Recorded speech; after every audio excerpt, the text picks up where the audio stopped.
This week in the business of tech, we talk a bit more about the banking panic and put it into context, as the tech industry has been here before. Google is eyeing the mid-market, plus Huntress has some data on mid-market cybersecurity concerns. There's a ton of AI, and we update on Microsoft, Google, OpenAI, Adobe, NVIDIA, GitHub, and more. Plus, an outlook on remote work, hiring, and business growth. Oh, and Rich Freeman has a new newsletter. We talk about that and some stories related to it. All these stories and more. Hit the like, subscribe, and notification buttons and help us pay the bills. And here are this week's stories.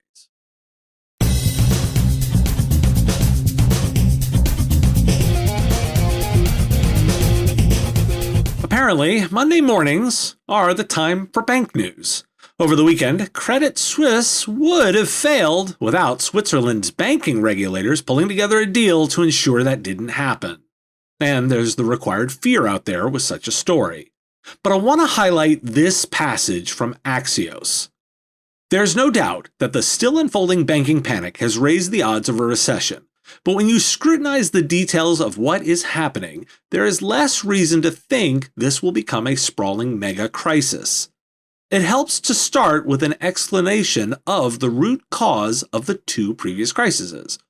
Back in 2008, all kinds of highly levered institutions owned complex securities, particularly backed by home mortgages, that turned out to be far less valuable than advertised. The 2008 crisis was, in effect, a series of institutions either failing or being bailed out as those losses became apparent. This time around, the root problem isn't bad loans. Rather, the Fed's rapid tightening has created paper losses for banks that made loans or bought long-term bonds when rates were much lower. That's prompted depositors to pull money out, causing forced selling that turns paper losses into real ones. Now couple that with another piece Axios also published. This one notes that the tech industry surges from downtimes, noting the 17% rates when the IBM PC was released in 1981, the shift through the 90s coming out of recession to build the internet, or the late 2000s with the iPhone's arrival. And the piece then notes the AI emergence happening right now. On AI, a new Pew Research study showed that half of Americans are aware of the various uses of AI, but could only identify 3 out of 5 examples of its use. The data indicated that those with higher education and income had an increased awareness of AI in their environment. When asked about the societal ramifications of AI, 38% said they were more concerned than excited, and 46% felt a mix of both. Why do we care? Looking back, the downtimes in the economy have driven the creation of new IT services companies. And as this analysis has showed, the technological surges seem to align too. Is this a reason to be keener on AI? Not on its own, but the alignment is too convenient to ignore. I don't want to be overly optimistic. I'm just observing the opportunity in the chaos. I didn't want to miss this piece from the information, which focuses on Google Cloud and its increasing focus on the mid-market. This is a shift from enterprise where the company will continue to compete. And then there's this quote. In a sign of growing pressure on the unit, Google Cloud managers are also requiring some salespeople to forecast spending by new customers with more rigor so the company can have confidence that big cloud contracts will produce big revenue. Why do we care? Anyone who does sales management should be chuckling over a requirement to forecast with more rigor. That said, when a sales team prioritizes a set of results, those results tend to follow. A Google push-down market from enterprise to mid-market is notable, and usually comes with a further push into SMB beyond that. Perhaps not too far in the future, they'll be getting channel religion. Rich Freeman, known for being the executive editor at Channel Pro, has left that role and launched Channelholic, a new newsletter focused on the channel. He and I are collaborating on content, and I'll be commenting on some of his stories. Link in the show notes to get Rich's new newsletter, and you can get my comments here on the Business of Tech. He, too, noted the rise of AI, with 8x8 adding transcription, translation, and summarization powered by OpenAI Whisper, an AWS support chatbot in Teams, and Arrow Electronics and Qualcomm collaborating to bring more AI to edge computing. He also noted CompTIA's new cybersecurity trust mark and the lesser-covered emergency response team designed to help IT providers cope with security-related downtime, data integrity issues, confidentiality breaches, and the business continuity impacts of natural disasters. Why do we care? So Rich notes the same trend I do around AI, and that's worth highlighting. A CompTIA emergency response team raises many questions as it's a service offering. Sure, a service offering for services companies, but how do you keep the delineation of competition clear there? I'll be tracking this one. And congratulations to Rich on the new endeavor, another voice to add to your list. That's at channelholic.news. Let's kick today's show off with a collection of survey and research data around work and hiring for us to sort through. First, this one from The Hustle. Researchers found the share of work being conducted from home in the US is now 27.7%, down from 61.5% in 2020, but substantially up from 4.7% in 2019. Hired's 2023 State of Software Engineers report gives some data on that balance. Companies remained eager to hire software developers remotely because it allowed them to tap into a wider pool of skilled tech talent. As a result, software engineers received more interview requests for remote roles than local roles, defined by Hired as jobs tied to a specific location or market. Likewise, at the end of December 2022, remote roles paid more than local roles in every market but London. Unisys has some commissioned data in partnership with HFS Research. The study, quote, "From surviving to thriving in hybrid work," end quote, offers these insights. Nearly half at 49% of employees surveyed report losing between 1 and 5 hours of productivity per week dealing with IT issues, and 23% report losing 6 hours or more. After salary and compensation at 57%, providing tools and support to help employees do their job effectively is at 56% as a close second, as employees' top influencing factor in whether to stay with or leave an employer. Gartner seems to think the tech talent crunch may be over.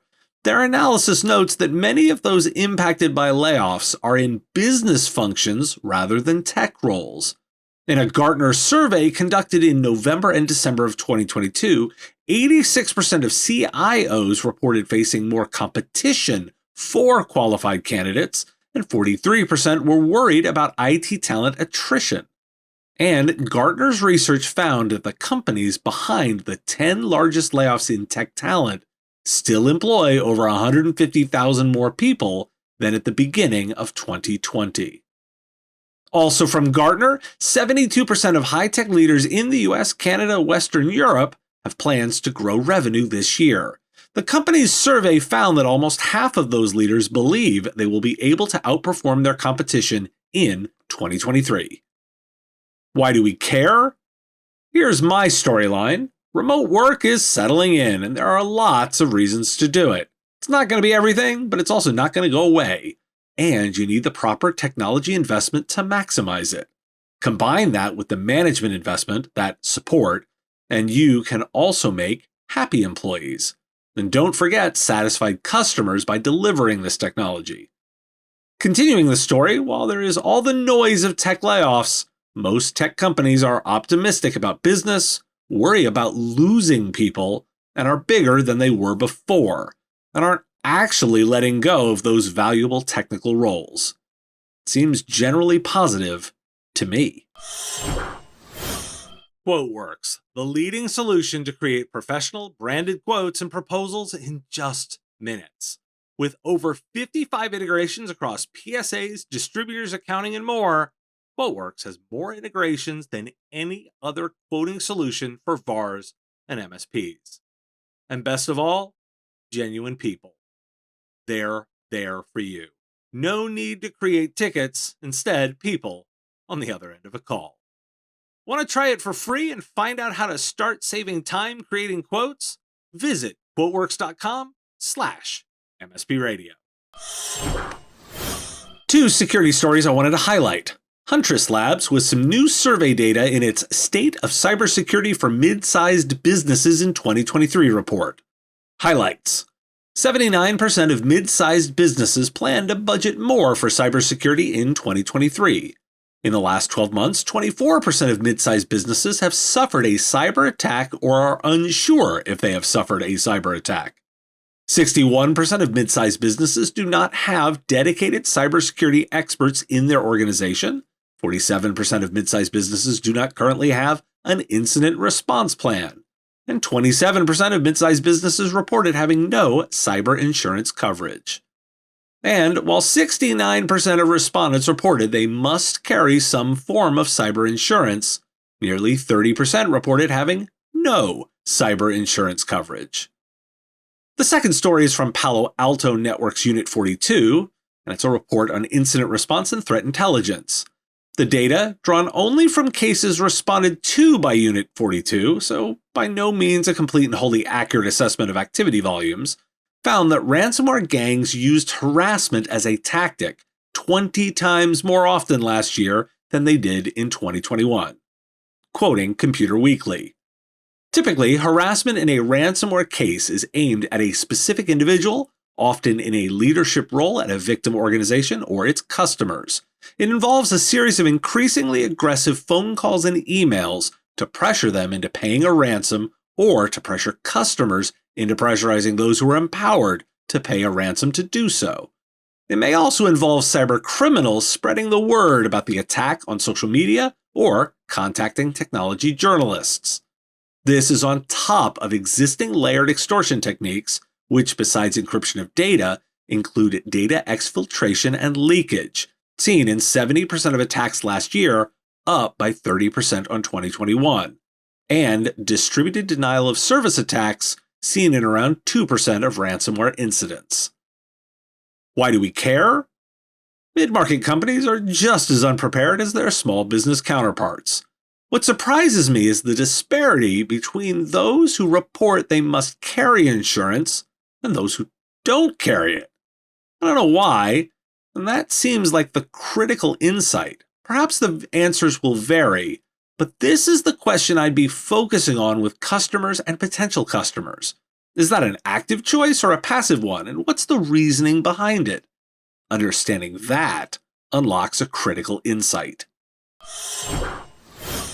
Generative AI stories are a thing. Let's take another dive in there.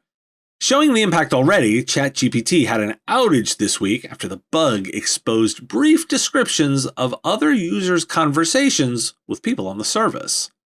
OpenAI's plan for identity verification is different. They plan to use WorldCoin, a crypto project co-founded by CEO Sam Altman, which relies heavily on iris scans as proof of identity. Here's how it works. World ID helps verify someone's identity in one of two ways, by phone number verification or via the Orb, a battery-powered iris scanning device available at WorldCoin operator locations. From there, World ID users can add a phone number or Orb verification to their private key identifiers, which are separate from WorldCoin crypto wallet key numbers.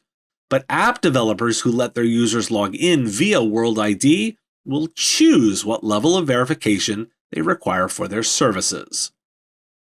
Some data from OpenAI research in collaboration with the University of Pennsylvania about the impact. A new study from the company estimates that AI-powered chat technologies could seriously affect 19% of the jobs in the US, meaning at least 50% of their tasks impacted. The research further estimates that 80% of the US workforce could see at least 10% of their work tasks affected in some way by ChatGPT.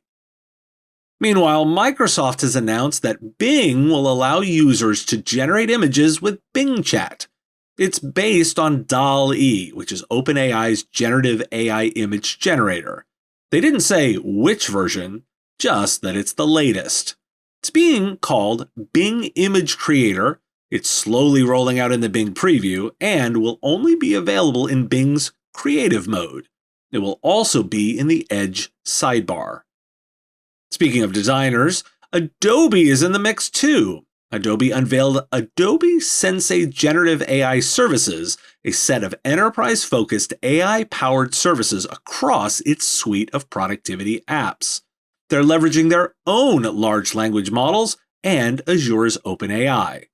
This was right after they launched a set of AI models called Firefly, which offers a single model designed to generate images and text effects from descriptions. Developed using hundreds of millions of photos, the model will soon be able to create content across Adobe apps including Express, Photoshop, Illustrator, and Adobe Experience Manager, given a text prompt. I'll close with an interesting one from The Information, where the title pretty much tells the tale. Quote, OpenAI and Microsoft are partners until they vie for the same customers. Why do we care? I'm going to say I'm skeptical of OpenAI's identity plan. We'll continue to watch that one. I'm also inclined to be skeptical of their data on AI impact. But even being skeptical, if you'd reduce the effect in half, it's still substantial. That should tell you what you need to know. This appears to be the real deal. And so everyone continues to get into the game, and quickly. This led me to that last article. The competition will get fierce. It should be good for providers, where different solutions offer variety. We like competition. It just adds complexity too. I haven't done a legislative roundup in a bit, and it's time. There are several threads to look at. Last month, the National Labor Relations Board ruled that employers can no longer demand laid-off employees avoid publicly disparaging the company as part of their severance agreements, nor can they stop affected employees from disclosing the terms of their exit packages. Doing so, the federal agency determined, would be a violation of the laid-off employees' rights under the National Labor Relations Act. And in the potential column, here are two. The Upholding Protections for Health and Online Location Data Privacy Act, or UPHOLD, aims to resolve lingering concerns over the online safety of abortion-seeking patients. The bill would ban personally identifiable health data from being used for targeted advertising and bar the sale of precision location data to data brokerages. I missed this one earlier in the month. Representative Mark Takano from California reintroduced a bill in the House that would make the 32-hour workweek a national standard and lower the threshold triggering overtime compensation for most employees. The previous version didn't get a hearing and likely won't this year either, but he did put it forward. Why do we care? I won't overblow the potential laws, they're bills, and so it's all maybe. Just an update on what's being considered. However, the NLRB's ruling is in play now. Be aware of these changes. With non-competes under scrutiny, too, the rules for employers are changing fast. Frankly, it's never wise to leverage the stick when you can offer the carrot. Some channel updates for you. They've proven to be popular. Sentinel One announced new distributor relationships, making the product available via Carasoft exclusive networks and Ingram Micro. Ingram Micro announced achieving the AWS migration competency status, intended to offer the service to partners in order to assist their customers.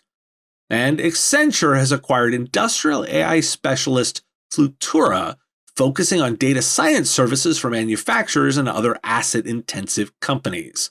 They also have an AI platform for self-service solutions for advanced analytics. Why do we care?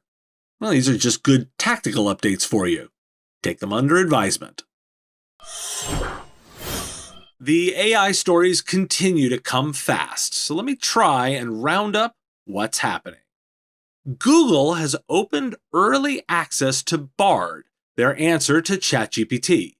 Bard will initially be available to select users in the US and UK, with users able to join a waitlist at bard.google.com. Though Google says the rollout will be slow, and has offered no date for full public access. GitHub announced an upgrade to CoPilot, this time based on GPT-4.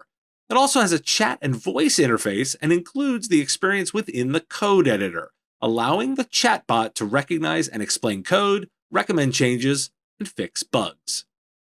Mozilla is creating Mozilla.ai, a startup that the company hopes will, quote, build a trustworthy and independent open source ecosystem. The goal? Influence the industry not just via policy, but via product. And ChatGPT did fix that bug I reported earlier in the week. NVIDIA is out with 2 new chips designed for AI. The NVIDIA H100 NVL for large language model deployment, which is tailored to handle inference tasks on large language models. Inference is the second stage of a machine learning program's deployment when a trained program is run to answer questions by making predictions. The second chip unveiled Tuesday is the L4 for AI video, which the company says can deliver 120 times more AI-powered video performance than CPUs, combined with 99% better energy efficiency. In a post on Tuesday morning, Bill Gates wrote that he challenged OpenAI last year to develop an AI model that could pass the Advanced Placement Biology exam without being trained for the questions on the test. He believed that the critical thinking required to pass the test would qualify as a clear breakthrough in the field. A version of OpenAI's ChatGPT scored 59 out of 60 in the multiple choice section of the AP Biology exam and aced the open-ended questions, as he asserted by an independent outside expert, he writes. The whole experience was stunning, Gates writes. I knew I had just seen the most important advance in technology since the graphical user interface. Soon, the pre-AI period will seem as distant as the days when using a computer meant typing at a C prompt rather than tapping on a screen. And in one I didn't think would be tech news until it was, the Writers Guild of America has proposed allowing artificial intelligence to write scripts, as long as it does not affect writers' credits or residuals. From Variety, quote, the proposal would allow a writer to use ChatGPT to help write a script without having to share writing credit or divide residuals. Or a studio executive could hand the writer an AI-generated script to rewrite or polish, and the writer would still be considered the first writer on the project. The intention is to treat AI as a tool rather than a writer. Why do we care? The Writers Guild has come to the same conclusion I have, and it seems that the Copyright Office has too. AI is a tool. And we're seeing the tool pop up in many new ways, with infusions into so many products. I even cut mentions of a couple from the show. Don't be overwhelmed by the speed. Instead, start leaning into conversations with your customers about their business goals. The more you are aligned with your customers, the right solutions will perk up your ears as they whiz by. Let's walk through some data, and then I have some thoughts. First, with a new survey, Gartner showed that less than half of data and analytics leaders, at 44%, reported that their teams effectively provided value to their organizations. Next, a piece in CIO Dive reviews a February report published by KPMG. The focus is on variable pricing models in the cloud and how FinOps, those cloud cost control protocols, are being leveraged as costs are being examined. And there's this quote in the piece, quote, shadow IT emerges in the gaps between oversight. Complex billing structures are compounded as companies contract with multiple providers for hybrid cloud deployments. Finance teams may not understand the technical specifications, and technical teams can delay financial considerations until the bills pile up. That billing complexity appears in a new survey by distributor Westcon Comstore called Navigating the Shift, the Role of Distributor Marketplaces in Partner Success. Here's the highlight, quoting from Channel Futures. Most channel partners have started their migration to subscriptions and services. but only 21% say that they have gone as far as possible. Most partners, at 78%, are only part way through the journey and face various challenges in realizing full migration. The biggest hurdle is that complexity comes with the shift to subscription and recurring revenue models. More than one half, at 52%, cite managing a complex multi-vendor portfolio as their biggest challenge. End quote. And finally, Insider notes a big tech company trend: the return of revenue per employee as a metric. Why do we care? Well, my reaction? Wastefulness. Seems many companies are getting cost religion now that there is an apparent uncertainty in the market. That said, we've been on the precipice of a recession for ages and it hasn't happened. I could make a pretty solid argument that this isn't just something to do during downtimes and uncertain ones. Sure, it's understandable to get more casual when times are good. Back to basics tends to be pretty popular during challenging times. Thanks for watching this week in the Business of Tech. If you like this video, you can let me know with a like of the video, and even more valuable, hitting the subscription button. My content is all free, and I use metrics like subscriptions to pay the bills, so it has real value. The content here is produced under ethics guidelines posted at businessof.tech. If you're interested in more content like this, you can get access to content early via our Patreon at patreon.com/MSP Radio. It's our give what you want model, where you set the value of what you think the content is worth. If you like this show, you can catch it daily as the 5-minute news and commentary podcast, The Business of Tech, available on all your favorite podcatchers, with links at businessof.tech. Just hit that big blue subscribe button. Again, thank you for taking the time out of your day to listen, and I really value the interaction. If you want to say something in the comments, I do respond and watch all of them, and I look forward to talking to you next time.